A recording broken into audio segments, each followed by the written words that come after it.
como les dije antes de la pausa, hoy es nuestro día de abogados aquí en Síntesis, dándole la bienvenida a Fidel Pichardo y a Leo Sierra, nuestros amigos. Y ahí está con el mollete, ¿no? Está casi.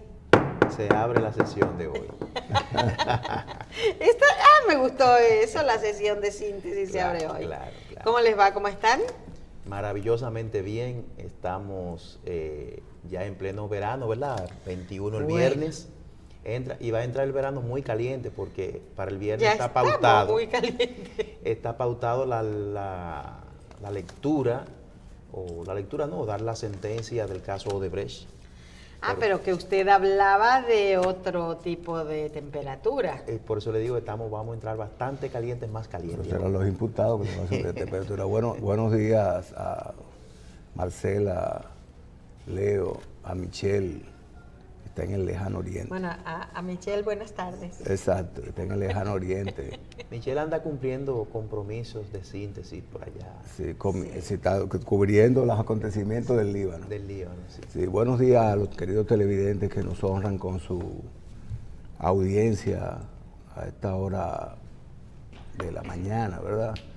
Quiero reportar a una familia, una distinguida familia que nos abordó en una plaza, específicamente en La Bolera, expresando cuánto le agrada ver el programa Síntesis todos los días. Ajá. Sí, y nos reportó la audiencia, especialmente los miércoles, ¿verdad, Leo? Bueno. Es un incentivo para nosotros que hacemos un humilde esfuerzo, en el caso nuestro, los miércoles, para presentar una perspectiva de los acontecimientos de derecho y justicia del país.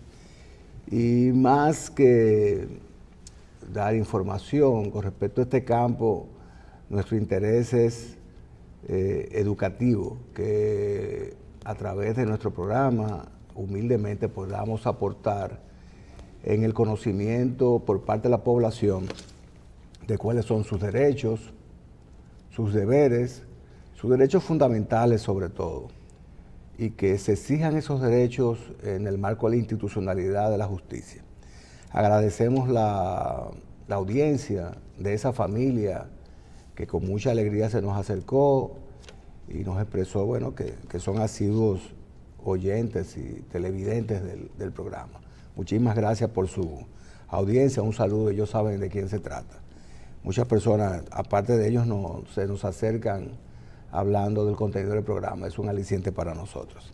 Sí, tenemos muchísimos temas, Marcela, Leo, el tema de Odebrecht, que se ha enfriado sobremanera. Ya no es una noticia prácticamente por la trascendencia que tuvo el acontecimiento de la semana pasada, del atentado gracias a Dios fallido, contra el ex pelotero de Grandes Ligas, una estrella de la República Dominicana, un símbolo para todos los dominicanos, símbolo deportivo también para el mundo, David Ortiz, ¿verdad? Este acontecimiento ha copado toda la atención de la población.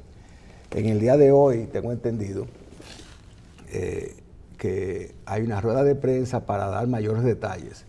Ya los autores materiales prácticamente están todos atrapados, entendiéndose como autor material los ejecutores del plan, que terminó con las heridas a David Ortiz y a un comunicador llamado Joel López, ¿verdad? Y los indicios hasta ahora es que el objetivo aparentemente no era David Ortiz, según las últimas líneas de investigación que han expresado los que están a cargo de las pesquisas en relación al caso. Aparentemente el objetivo era una tercera persona. Bueno, de todos modos hay que esperar, ¿verdad? La rueda de prensa que se va a celebrar un poquito más tarde, en el día de hoy, lamentablemente no fue ayer, para nosotros poder hacer los comentarios, sino en el día de hoy.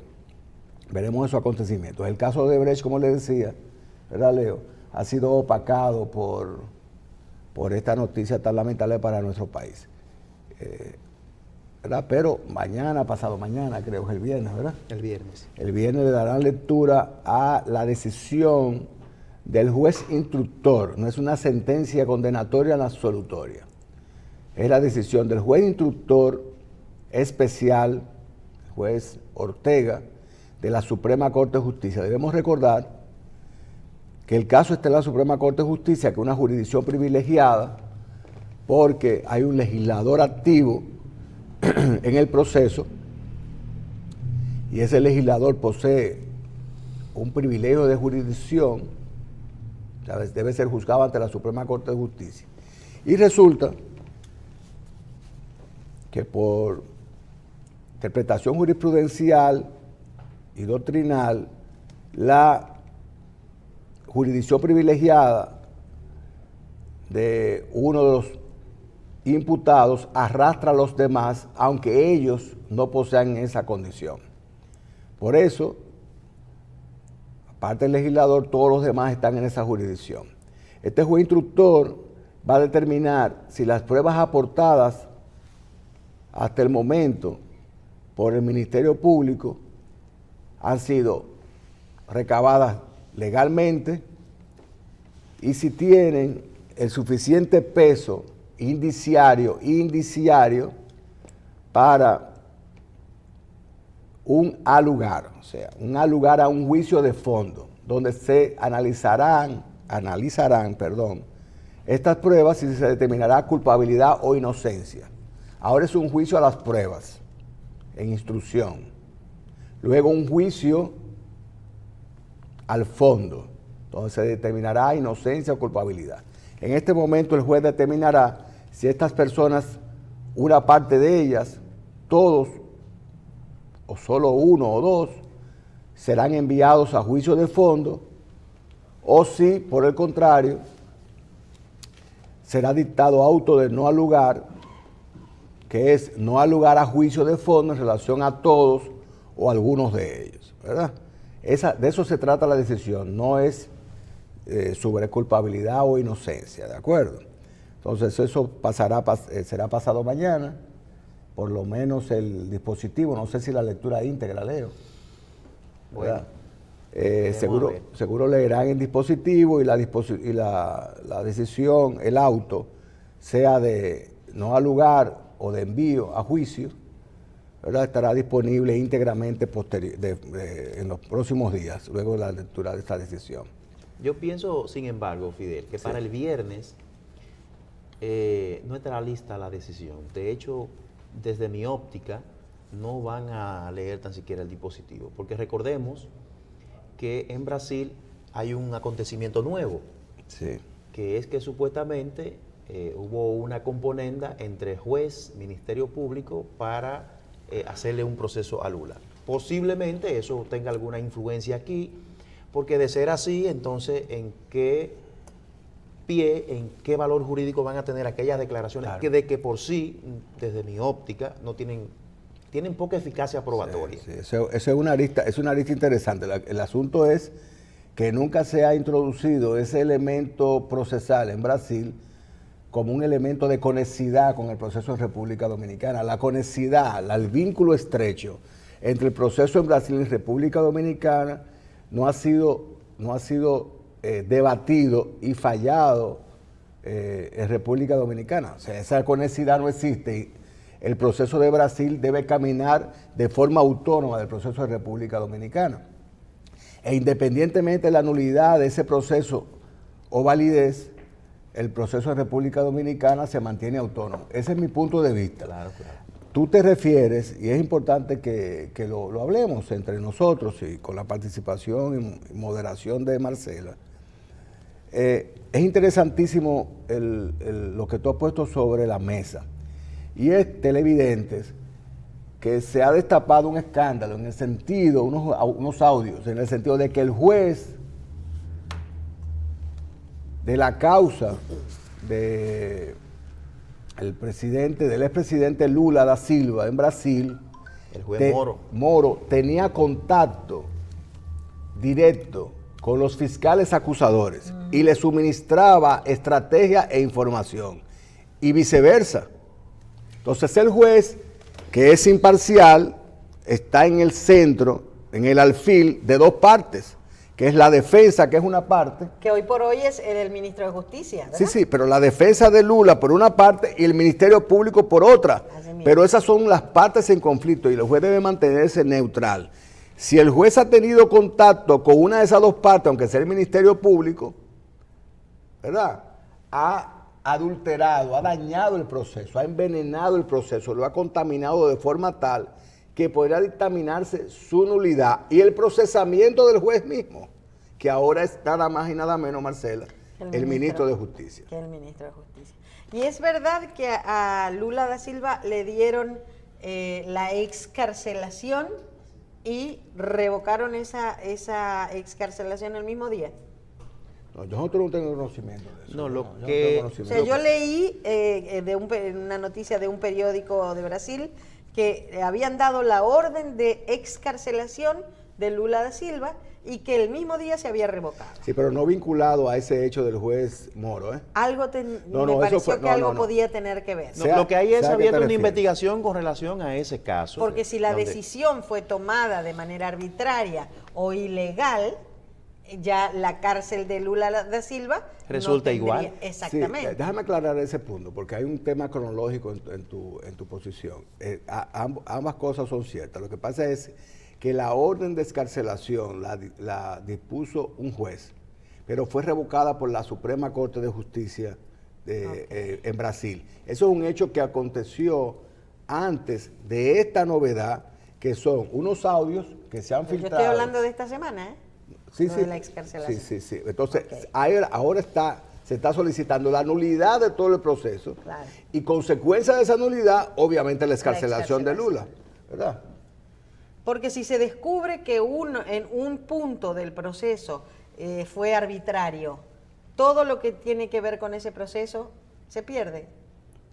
Pero en República Dominicana te puedo hablar de una figura que se llama la revisión. Okay. Que son pruebas o elementos obtenidos ex post, o sea, posterior a la celebración del proceso, a la conclusión del proceso, que hacen variar, que pueden hacer variar la decisión que tomaron los jueces anteriormente. La revisión, si es exitosa, implica la nulidad del proceso, ¿verdad? Okay. Hay algunos casos en República Dominicana que pueden presentarse como ejemplo de revisión. En Brasil se va a solicitar a la más alta instancia de Brasil, la judicial de Brasil, la Suprema Corte de Justicia, la nulidad del proceso sobre la base de este elemento nuevo, que es la parcialidad del juez, que anula todo el proceso, ¿verdad? Y por ende va a dar al traste con la libertad del imputado. Así es. Bueno, pues en el día de ayer la Cámara de Diputados aprobó definitivamente la ley que viene a proteger las imágenes o la imagen de personas fallecidas. Ya se verá tramitada al Poder Ejecutivo para su promulgación u observación, dependiendo lo que el Poder Ejecutivo entienda en su momento. Una pregunta, perdón que lo interrumpa. ¿Eso tiene que ver con los medios de comunicación o también puede pasar ahora en la actualidad que en las redes sociales, cuando hay una persona herida o fallecida en el asfalto, todos van, en vez de ayudar o a tomar una foto y la suben a las redes sociales? En ese caso, ¿podría haber una implicación legal a la persona que suba una foto así a las redes? Por supuesto, el proyecto, bueno, todavía es proyecto hasta que no se promulgue conforme a lo que establece la Constitución y el Código Civil, sigue siendo un proyecto de ley. Ahora, ya esta ley, cuando sea promulgada, efectivamente va a venir a sancionar a todos los medios de comunicación y las personas que incurran en violación. Las sanciones van a ser económicas, pecuniarias. Entonces, evidentemente que sí, Marcela, y nosotros estamos absolutamente de acuerdo, aunque entiendo yo que en una sociedad que respete lo que es la dignidad humana, no era necesario esta ley. Sin embargo, como nosotros hemos venido perdiendo los valores y el respeto, no solamente por el prójimo, por esa dignidad que es el valor fundamental básico de todo ser humano, porque un ser humano sin dignidad no tiene razón incluso ni de existir. Entonces, debe ser respetada. Y esta nueva ley, que ojalá sea promulgada cuanto antes y entre en vigencia, viene a regular precisamente eso. Pero no solamente va a regular el que usted publique las fotos del momento del accidente, sino que usted se pronuncie o haga escrito o emita opinión sobre el hecho en sí que aconteció en ese momento sobre esa persona. Va a ser de difícil aplicación. La preocupación de Marcela, que tú tienes, Marcela, es absolutamente legítima. O sea, no es solamente la letra de la ley que implique una prohibición a una actividad determinada que tenga una sanción, sea pecuniaria o de pérdida de la libertad. Es la aplicación, la operatividad legislativa de esa ley, o sea, que no se convierta en una letra estéril, ¿verdad? En la sociedad de la información, no solamente en República Dominicana, Leo, en el mundo entero, va a ser muy, pero muy difícil controlar que particulares, no los medios de comunicación, porque los medios de comunicación tienen un sedazo, se supone, tienen un director, pero los medios de comunicación tradicionales, los periódicos, aún los digitales tienen algún tipo de filtro, ¿verdad? Claro. Alguien filtra la información. Pero las redes sociales es muy difícil de controlar que particulares o miles de particulares tomen las imágenes iniciales y después hagan la propagación de esto. Claro. Porque la efectividad de la ley va a radicar en a quién sancionar, si es al que toma la imagen de origen, Marcela, o aquel que la replica, porque aquellos que la replican pueden ser en un momento determinado millones de personas. Exacto, a eso iba mi pregunta. Aquí hubo un accidente y yo lo viví en carne propia porque era un compañero de colegio de un hijo mío. Sí. Que era espantosa la foto porque estaba partido en dos. Dios santo. Sí. Y mi hijo se puso malo. Sí. Yo sé a quién te refieres, imagínate tú. Y mi hijo se puso malo, claro, porque, o sea, se cayó sentado, empezó a llorar, a sudar, y era un compañero de colegio. Además, es la protección a la dignidad post-mortem, porque... Pero ¿cómo se puede controlar? Es imposible. Ese es el tema. O sea, lo que tú dices, Leo, es perfectísimo. O sea, correcto que hay que regular y sancionar, obviamente con sanciones pecuniarias, sobre todo, o sea, con indemnización económica, aquel que violando la dignidad post-mortem del individuo que está accidentado y violando la intimidad y el dolor de los familiares que quizás se están enterando en ese momento del accidente. Que más de una persona se entera. Es una barbaridad. Sí. Pero va a ser muy difícil, Leo, te repito, la aplicación. De aplicar. Sobre todo en un país, perdón que interrumpa, sobre todo en un país donde, y eso lo hemos hablado en el programa en muchas ocasiones durante todo el año, donde la vulgarización de los medios de comunicación, no solamente en este tema del respeto a la intimidad, ha llegado al extremo que personas que tienen acceso, por ejemplo, a la televisión, que es un medio de comunicación tradicional, donde hay imagen, voz, ¿verdad? Se expresen de forma tan soez y de forma tan irresponsable, ¿verdad? En estos días escuché a una persona inclusive amenazando de muerte al jefe de la policía, diciendo yo voy y te mato, tuteando al jefe de la policía, sí, como si fueran íntimos. Ella es policía supuestamente. No lo sé, pero tuteándolo. Sí. No sé quién es, o sea, no quiero ni mencionar. Sí, pero tenga cuidado porque después ella amenaza, le mandó su ramplimazo también a una periodista lo que pasa es que la terminología utilizada por esa persona es de un nivel tal que yo no pretendo ni mencionar el nombre porque tendría que descender demasiado. No, en serio, lo hablo con toda sinceridad. O sea, yo ni voy a mencionar, estoy diciendo que no solamente esa persona, sino que se ha hecho popular, entre comillas, la vulgarización. La vulgarización es una moda. La vulgarización en los medios de comunicación, en nuestra música, que ha permeado a nuestros niños y a nuestra juventud y entienden que esa es la forma correcta de hablar. Exactamente. Entonces el Estado debe fijar una política para adecentar los medios de comunicación, que son canales de transmisión educativa hacia la población. Es un medio de comunicación, esa frecuencia es propiedad del Estado, y es propiedad del Estado para regular a quién se le asigna ese privilegio y a quién se le permite hablar en los medios de comunicación.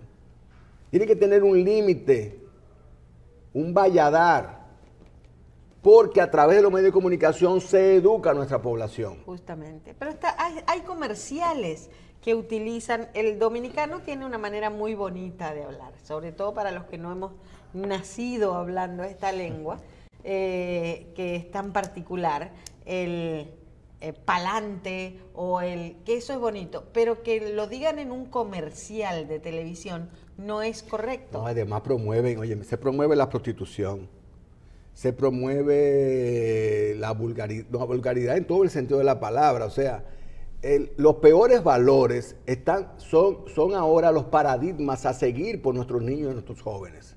Y no es así, no puede ser la cultura de la cuneta la que se promueva en los medios de comunicación. Nosotros tenemos que elevar nuestro lenguaje en la medida de lo posible, sin perder nuestros rasgos lingüísticos, culturales. Por eso, porque lo escribamos bien, la gente no va a dejar de decirlo. Claro. Pero claro, hay que hacerlo. Mira, en ese mismo tenor, en estos días hay un informe de Human Rights Watch. Ajá. Un observatorio de derechos humanos en español, que normalmente son instituciones en inglés que tienen una contrapartida en República Dominicana. Tienen un serie de observadores dominicanos, que son los que informan, ¿verdad?, a esos organismos internacionales, pero según la perspectiva del informante, y ese es el problema. Y hay un informe sobre la violación de los derechos reproductivos, sexuales y reproductivos de nuestros menores. Y escuché una barbaridad como esta en uno de los comentarios, que el embarazo adolescente se puede evitar autorizando el aborto. Sí, pero el aborto es una consecuencia del embarazo, hermano. Lo que hay que evitar ¿Cómo es que se llegue al embarazo? ¿Cómo es posible que legalizando absolutamente el aborto usted evite el embarazo de nuestros adolescentes? Cuando el embarazo es consecuencia de, no es previo a. Y permítame que le lea una frase de ese... O sea, sale embarazada, que no te apures, que tú a los 3 meses, 4 meses, 6 meses puedes extirpar esa vida. Y eso no es posible sin violar nuestra Constitución, que protege el derecho a la vida a partir de la concepción. Fíjese esta frase de ese mismo informe. Las niñas... Recargo en negrita y con resaltador. Niñas deben estar preparadas con la información y los servicios de salud para prevenir embarazos no deseados y tomar decisiones informadas sobre sus cuerpos y relaciones. Por eso es que ellos quieren que se despenalice el aborto para frenar el embarazo adolescente no deseado y reducir el aborto inseguro. Mira, hay una legislación que me encantó en ese mismo tenor, de una disposición en uno de los estados de Estados Unidos, cuya relación de motivo, toda decisión de un juez o toda decisión legislativa tiene una relación de motivos. O sea, ¿cuál es el espíritu de la decisión o el espíritu del legislador, verdad? Y decía, en esta motivación, en los Estados Unidos, de uno de sus estados, pues siendo un país federado, pueden tomar decisiones y legislaciones autónomas, un estado independientemente del otro, que el aborto iba a ser limitado a unas 8 semanas de embarazo, que es y dice la decisión, desde que se detecte el latido del corazón del bebé en el vientre. ¿Por qué la sutileza del latido? Es para llevar la imagen a través de una legislación de que es un ser vivo que está latiendo dentro de otro ser vivo y que la madre, ese ser maravilloso, es portadora en su vientre de una vida diferente a la de ella, aunque ella sea la que posea la maravillosa virtud y privilegio de tenerlo en su vientre, pero es una vida separada que late independientemente del corazón de la madre. Este hecho tan dramático, esta simbología tan dramática de esa legislación, refleja el espíritu de la decisión, y es que es una vida a proteger. Entonces no es que podemos evitar el embarazo de nuestros adolescentes, los embarazos no deseados, autorizando el aborto, que es una consecuencia de. Lo que tenemos que educar en el sentido de prever el embarazo a través de los métodos ya ampliamente conocidos, anticonceptivos, o sea, preservativos, anticonceptivos, DIU, ¿verdad? Que ya se han perfeccionado. Sobre eso es que tenemos que educar a nuestros niños y sobre todo no tener sexualidad a temprana edad. No Eso tener es lo que hay que sexualidad educar. a temprana edad. Ese es el punto. No convertir a nuestras niñas en mujeres precoces y a nuestros varones en sexualmente activos de manera precoz, a los 8 o 9 años. Eso, sobre esa base es que debemos educar. Es mi opinión. Obviamente, Human Rights Watch y sobre todo su observatorio en República Dominicana, que es un común denominador de otros observatorios que hay en el país, las mismas personas informan a los organismos internacionales a los que pertenecen y desdibujan, desde mi punto de vista, mi humilde opinión particular, desdibujan la realidad dominicana. Bueno, quiero apuntar, luego de ver, y no nos va a alcanzar el tiempo para ver todo lo que son los temas jurídicos que tenemos, pero recordar que todos los días en los tribunales se conocen casos, la justicia todos los días se apodera de casos, la ciudadanía tiene denuncia todos los días, las instituciones del Estado reciben denuncia. Todo es un constante ir y venir, porque la sociedad es viva y un tema tapa a otro tema. Entonces este es un país donde las cosas simples se complejizan, donde pasamos de lo complejo a lo simple. ¿Por qué digo esto? Hace un tiempo hablábamos del Ministerio de Educación y de una famosa resolución interdepartamental para la política de género. Esto creó un revuelo, quizás de forma interesada de algunos y de otros defendiendo una postura. La sociedad es viva, tiene que avanzar, pero los valores deben de permanecer. Los valores no deben de evolucionar o no deben de involucionar a lo que tenemos y a lo que estamos viviendo hoy. Por eso el Estado, a través de su ministerio, tiene que ser muy cuidadoso al momento de tomar decisiones. Digo esto porque justamente el Ministerio de Educación, que defendió y defiende su resolución,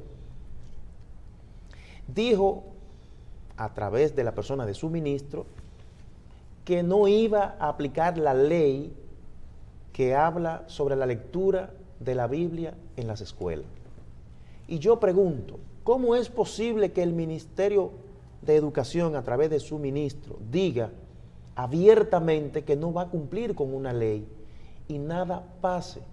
¿Cómo es posible que el ministro de Educación diga que la resolución que hablará o que tratará la política de género en la escuela, en la educación dominicana, solamente dejaría de aplicarse si el presidente lo destituye? Y eso me trajo un recuerdo. Dijo así mismo. Así mismo. Eso me trajo un recuerdo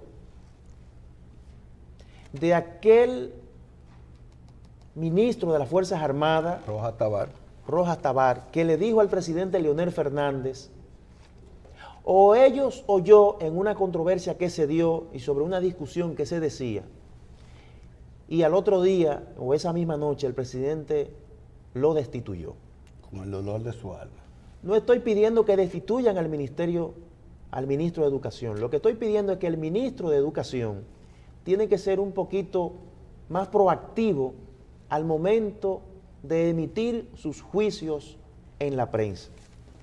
Porque no es posible que desde el Ministerio de Educación entonces se nos venda la idea de que porque yo no esté de acuerdo con algo, debo de incumplir la ley. ¿Es inconstitucional eso? Bueno, veámoslo veámoslo de la arista que usted lo quiera ver. Yo tengo derecho a que a mis hijos se le lea la Biblia. Ahora, lo que el ministerio no tiene la obligación, por resultar contrario a la Constitución o no, es que si yo profeso una religión o mi hijo profesa una religión, usted le quiere imponer una. Esta ley manda a la lectura de la Biblia, no manda a que si usted profesa una religión, entonces a usted le obliguen a circunscribirse a tal o cual religión. Entonces, ministro de Educación, yo creo que usted debe bajarle un poquito y debe de reflexionar. Si es inconstitucional esa ley, entonces eleve un recurso de inconstitucionalidad, que es el canal abierto para lo que debe ser. Y justamente yo tengo delante de mí un librito de bolsillo que es la Constitución de la República, donde ahora tiene muchos defensores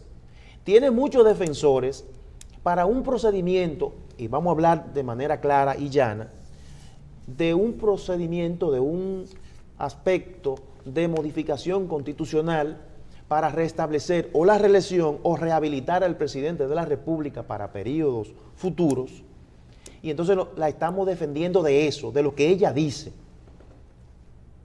Pero muchos de esos que están defendiendo la Constitución ocupan el primer lugar en su violación y nunca propugnaron por defenderla cuando ellos estaban violando la Constitución. Entonces no podemos estar a Dios rogando y con el mazo dando. O somos todos o no somos. O defendemos la Constitución o nosotros asumimos la postura de que la Constitución, como dijo Ferdinand Lasalle, es un pedazo de papel sujeta al criterio de lo que tienen el control para modificarla cuantas veces se le antoje. Mira, yo no quiero que tú avances. Yo sé que tienes muchos temas, pero es de tal trascendencia que tú estás diciendo con respecto al ministro de Educación, que es importante dar un puntillazo con respecto a este tema. Si el ministro de Educación entiende que esa legislación es inconstitucional, debe elevar un recurso de inconstitucionalidad. Mientras tanto, Leo, querida población, tiene que aplicarla. Porque si él, que es el ministro, nada más y nada menos que de Educación, ¿cuál es el mensaje? Llama a violar una ley sin cumplir con los procedimientos constitucionales para tratar de dejarla sin efecto por la vía correspondiente, entonces, ¿qué nos dejan a los ciudadanos que no somos ministros? Bueno. Entonces, yo no voy a cumplir ninguna ley porque yo, en mi intimidad, entiendo que no debo cumplirla porque no es justa. Bueno, yo tengo muchísimas leyes que entiendo que no son justas, ¿verdad? Pero cada uno de los ciudadanos, de los millones de ciudadanos dominicanos, no podemos tomar una decisión. Tenemos la obligación de cumplir con la ley. Y él, que es un ministro del Estado, que tiene el privilegio, no el derecho, amigo, porque usted no tiene el derecho de ser ministro de Educación. Usted tiene un privilegio por designación presidencial. Cuando usted tiene ese privilegio, adquiere un deber de ser prudente y ser el más cumplidor de la ley, por encima del común de los dominicanos, ¿verdad? Entonces, si usted no tiene, ministro, nada que decir, entonces no vaya a los medios de comunicación, porque me luce que cada vez que va, sin necesidad, porque usted lo que está para administrar un ministerio, usted no está para figurear. Así dijo lo del tema de una metida de pata del tamaño del mundo, ¿verdad? Que esa legislación no puede aplicarse por respeto a los niños haitianos que profesan el vudú. Óyeme, pero esa es la ignorancia en su mayor nivel. Pero es una afronta, Fidel. Primero, es que la religión oficial en Haití no es el vudú. Para comenzar, una proporción altísima de la sociedad haitiana, de los hermanos haitianos, profesa la religión precisamente católica, pero no importa qué profesión, qué religión profesen, no importa. Entonces, si usted no tiene nada que decir, no vaya a un medio de comunicación, porque aquí los ministros creen que tienen que ir a figurear. Usted no es candidato a nada, usted tiene el privilegio, nosotros los dominicanos le pagamos para que administre el Ministerio de Educación, no para que salga a decir sandeces de manera imprudente, porque lo que usted dijo fue una imprudencia y una sandez, con absoluta ignorancia y conocimiento no solamente de la idiosincrasia dominicana, sino también de la idiosincrasia del pueblo haitiano, que usted dice, cuya población, que es muy alta en República Dominicana, y con niños que están educándose en nuestro sistema educativo, y yo defiendo ese derecho de que sea así, porque son niños y tienen ese derecho, ¿verdad? Con ignorancia inclusive de la raíz religiosa del pueblo haitiano. Claro. Lo que, para cerrar ese tema, el ministro debe de preocuparse porque se lea la Biblia en las escuelas a los que la quieran escuchar, porque no es que la va a imponer. Debe de preocuparse el ministro de Educación para el próximo año que en las escuelas se cante el himno nacional, se le enseñe el civismo y el respeto por los símbolos patrios a nuestros niños, a nuestros jóvenes, y por qué no a la ciudadanía. Entonces aquí hemos perdido lo que es la orientación. Y yo te traje precisamente un recorte donde dice, estudiantes de tandas extendidas obtienen menor puntaje en las matemáticas. Los resultados de la tanda extendida ya deben de empezarse a ver, porque cuando se empezó con el 4% de la educación. Ya tenemos 6 años. Entonces ya debe de empezar a verse esos resultados. Y la verdad es que nos hemos envuelto en una discusión y una vorágine de que todavía no se están viendo estos resultados. Pero vamos a ver darle seguimiento cómo evoluciona el tema de educación en este aspecto. Señores, nuestra ley es clara al establecer y la designación de los participantes en los procesos. Están los autores, los coautores y también están los cómplices. Con este caso de el pelotero David Ortiz, que sucedió hace una semana porque fue el fin de semana, 10 días, ha habido una conjetura y hemos pasado de lo simple a una complejidad. ¿Qué está pasando? Que ahora ya las autoridades tienen a 14 personas señaladas como presuntos participantes de ese hecho. En el día de hoy sale una fotografía de un carro Kia. Edward, si nos pueden poner esa parte del carro Kia que sale. Mire, ahora todo el que anda en un carro Kia es sospechoso. Lo van a parar en la calle todos los días. ¿Me lo dice o me lo pregunta? El pobre hijo mío está El que anda en un carro Sonata lo van a parar todos los días. Y si hay en una avenida, en un sector, 3 chequeos, en esos 3 chequeos lo van a parar. ¿Eso atenta contra la libertad de tránsito? Bueno, lo puede afectar. Pero yo prefiero un país seguro, yo prefiero que las autoridades estén claras sobre temas, pero las autoridades deben ser un poquito más inteligentes. No debemos estar ahora con esta situación y de momento, como son los operativos que hacen las autoridades, que denominan relámpagos, centella y muchísimos nombres raros, que duran 3 días. Es un relámpago. Duran 3 días. Le ponen los nombres de duración de la cuestión. El día del atentado contra sale esa foto de ese vehículo sale ahí. Entonces dicen que era un taxista que transportó a uno de los que estaban ahí, pero resulta que aquí el Estado ha permitido que esos vehículos, los Hyundai N20 y qué sé yo cuánto, I y H qué sé yo cuánto, entren masivamente y se están dedicando a lo que es el servicio de taxi.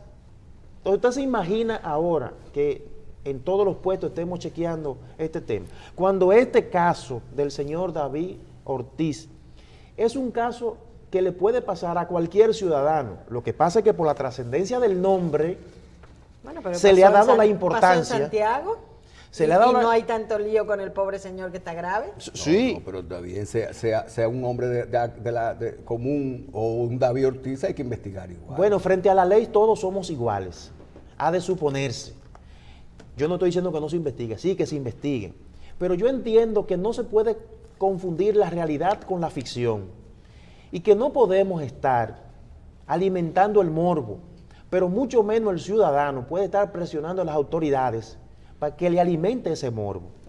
Creo que aquí las autoridades deben de hacer una buena labor y presentar un verdadero caso. Que creemos que lo está haciendo, ¿eh? Yo pienso que sí, pienso que sí, a pesar de que los detenidos, en principio, unos de ellos estaban voceando, pero esos son argumentos del que está detenido. Claro. Y ninguno de esos usted verá que va a decir que son culpables, todos son inocentes.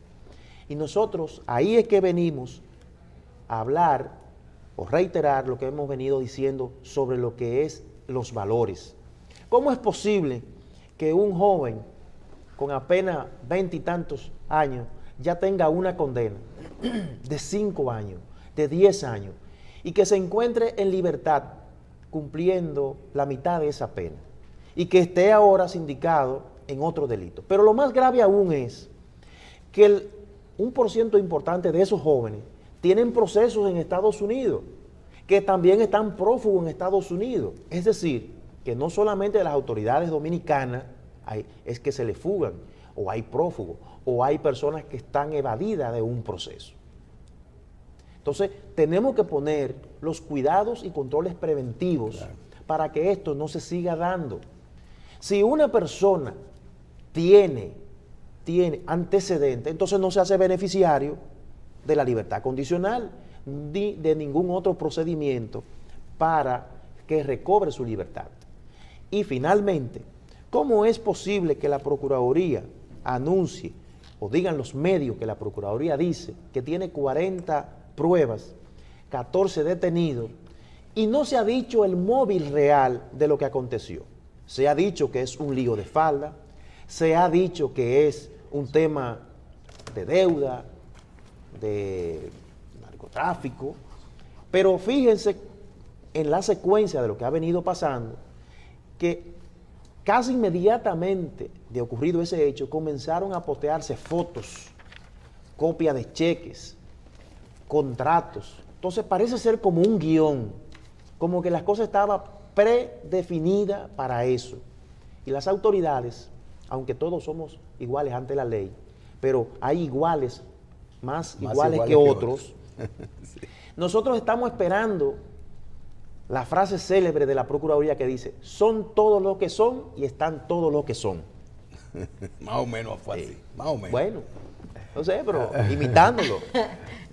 No, pero Leo, nosotros somos críticos permanentes, como abogado al fin, de los sistemas procesales o las investigaciones cuando son fallidas.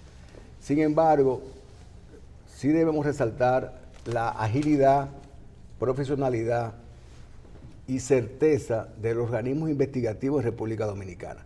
La Policía Dominicana es conocedora profundamente de las redes delincuenciales y hace una investigación rápida, profesional. Además tiene que buscar las pruebas y cuidar la cadena de custodia. Es un tema complicado y lo han hecho en tiempos récord. Tienen prácticamente el caso resuelto. Hoy van a anunciar en una rueda de prensa. Yo quiero resaltar la profesionalidad y la agilidad, el buen trabajo que han hecho el jefe de la policía, el Procurador General de la República, los investigadores en este caso específico. Y esperemos que en el día de hoy, ¿verdad?, terminen de expresar cuál fue el móvil, el autor intelectual, que ya la población tenga la certeza de lo que pasó. Pero hay que resaltar y felicitar al organismo de República Dominicana. Hay rumores de que aquí hay agentes del FBI investigando. Tú sueltas a un agente de del las FBI. series también vinieron, CSI. Tú sueltas a un agente del FBI en la 27 de febrero con Churchill, no en un barrio, en la 27 con Churchill, y no sabes regresar a su hotel. Tú lo sueltas a pie y no sabes regresar a su legación. Tampoco menosprecie, porque debe haber varios dominicanos Tiene que pedir un taxi. Lo que me refiero es que No, obviamente, son profesionales en la investigación, pero este no es su territorio. Entonces, si no se auxilian, la base de la investigación somos los dominicanos, que somos los que conocemos bien, nuestros investigadores que son excelentes, que han descubierto ese entramado, lo han apresado y lo tienen ya prácticamente definido. También hay que felicitarlos cuando lo hacen bien. Exacto. Que es la mayoría de las veces. Bueno, también tampoco, resaltamos las excepciones, porque la mayoría de las veces. Vamos a hacer, ya nuestro invitado está en el estudio, por lo que ya el tiempo nos queda cortito, pero ayer, y volviendo a las redes sociales, circuló un video donde se mostraba la entrada de esta planta potabilizadora de agua muy conocida, la más bebida, claro. El agua Planeta Azul. Vamos a ver el video y después me lo comentan. De forma rapidita, vamos a ver. Sí. Vamos a verlo, vamos a ver el video. Eso es una disputa ahí entre accionistas y eso, que hay que esperar, y están vinculando al grupo Vicini y a la familia Santos, que son, parece, los fundadores de la compañía, y hay una disputa porque el grupo Vicini se trasladaron ahí un grupo de personas a tomar posesión de la administración de la empresa. No se trataba de un embargo, no se trataba de... Eso son cosas cotidianas que se dan en las empresas. ¿Cosas cotidianas? Sí, eso es cotidiano. Perdón, eso es cotidiano para ustedes, no, pero no me parece, o sea, yo lo veo así como algo como una intromisión, como algo por la fuerza. No creo. Ese es el punto de vista de una de las partes. Ese que aparece ahí en la imagen, es uno de los más prestigiosos abogados del país, Leonel Melo Guerrero. Y raro que estaba ahí, Leonel. No, lo que pasa es que dijeron en principio que era un embargo. No es así. La versión de la familia controladora actualmente de la compañía Planeta Azul, la familia Santos Taveras, controla el 42%. Los Vicini tienen desde el inicio el 38% y el hermano de Santos Taveras tiene el 17%. Resulta que el hermano de Santos Taveras, con ese 17%, salió a venderla, ¿verdad? Y le ofreció primero a los demás accionistas, a su hermano, ¿verdad? Y a los Vicini. Pues resulta que su hermano no pudo comprarlas y los Vicini la compraron. Entonces, con lo que tenían, el 38 más el 17 y pico, tenían el control de la compañía y fueron a asumir ese control, a ejercer el control, ¿verdad? Como mayoría.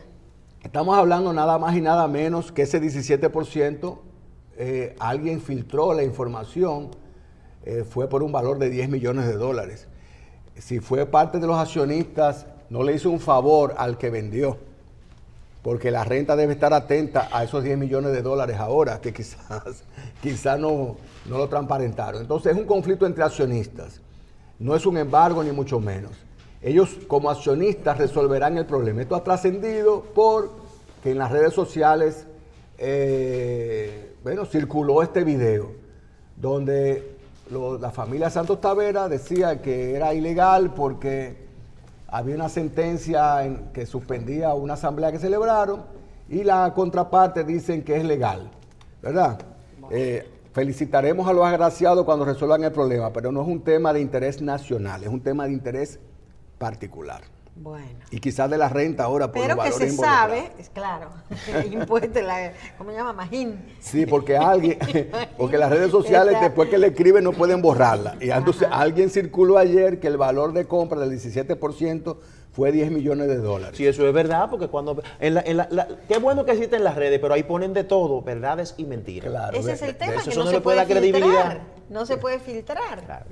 Y $10 millones es mucho dinero por el 17%. Yo no había pensado en tanto. Hombre, eso fue un tema de oferta y demanda. Una parte que no pudo comprar, otra parte compró, y ¿qué se va a hacer? Esas acciones no valen eso. Pero esos son temas particulares, no son de interés nacional, ¿verdad? Bueno, caballeros, ¿me permiten hacer una pausa? De interés nacional va a ser lo que vamos a hablar con nuestro próximo invitado. Claro. Que es un tremendo invitado que tenemos el día de hoy, el doctor Max Puig. Hacemos una pausa y lo recibimos.